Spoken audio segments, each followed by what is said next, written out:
Часто мы ждем от Бога знамений, грома с неба, чуда или громкого голоса. Но я понял одну простую истину. Иисус говорит не в шум ветра, а в тишину твоего сердца.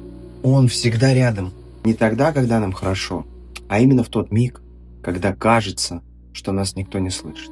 Он велик не потому, что исполняет все, чего мы хотим. Он велик, потому что всегда остается рядом, даже когда мы разучились Его благодарить. Помните, что сказано в Евангелии от Матфея? «Блаженные чистые сердцем, ибо они Бога узрят». Узреть – это не глазами, это отпустить обиды, перестать притворяться и просто допустить, что Христос уже в твоей жизни. Не нужно кричать, нужно верить. И ты услышишь, Он ближе, чем ты думаешь. Иисус – великий Царь, который стучится в твою дверь.